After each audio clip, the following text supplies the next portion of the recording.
Battle of Wake Island, December 8th, 1941 to December 23rd, 1941.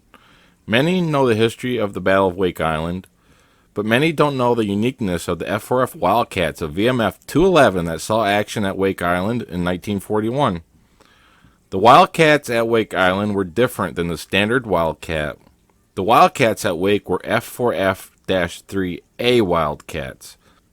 Due to a shortage in two-stage superchargers, a single-stage two-speed supercharger were put into some Wildcats, and these Wildcats were redesignated F4F-3As. The difference between the F4F3 and F4F3A Wildcat was that the F4F3A Wildcats had a single-stage two-speed supercharger, while the F4F3 had a two-stage supercharger.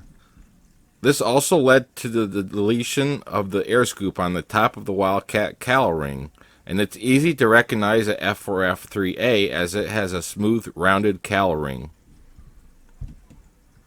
Due to the supercharger arrangement, pilots did not like the poorer performance of the F4F3A. Nonetheless, some saw service in the Pacific in 1941 and 1942. Also of interest is that the Wake Island Wildcats had a unique paint scheme that no other Wildcat would see throughout U.S. service.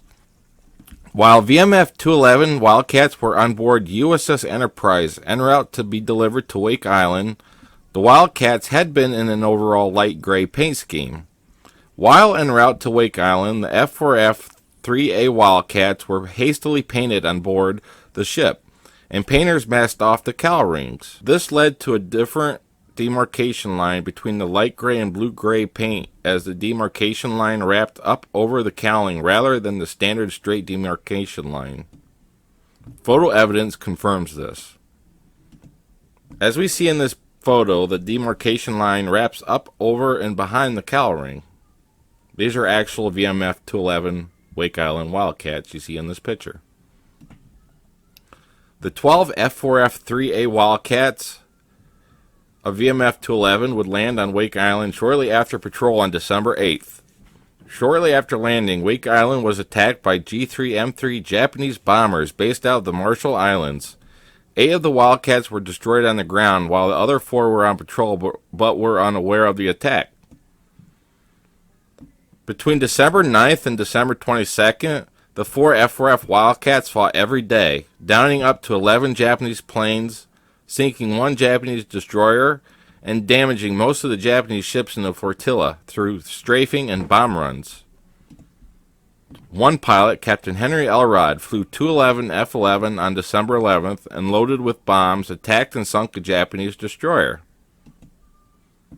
After this attack, 211 F-11 was badly damaged and Elrod crash-landed the Wildcat back at Wake Island.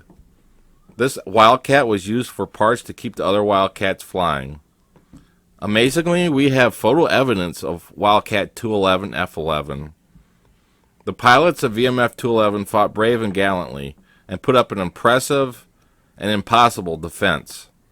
Somehow, those 4 Wildcats still fought even though battered and tagged. After December 22nd, the last of the F4F Wildcats succumbed to wreckage, and the remaining personnel of VMF 211 became foot soldiers. Wake Island was overrun by Japanese troops on December 23rd. Marine forces surrendered, and throughout the coming years, the Japanese garrison would torture and murder the POWs left on Wake. Only a few managed to survive the war. This video is dedicated to the brave Marine crews of VMF 211 who showed success in aerial combat against overwhelming odds. The valiant fight of VMF 211 showed the Japanese that victory would not come easy, as one movie quoted in saying, "Those 4 Grumans took on 60 Nips this afternoon and shot down plenty of them too," was actually a true statement. May we always remember the crews of VMF 211 at Wake Island, some of our first heroes during World War II. May they always be remembered. Thank you for watching. Till next time. Bye.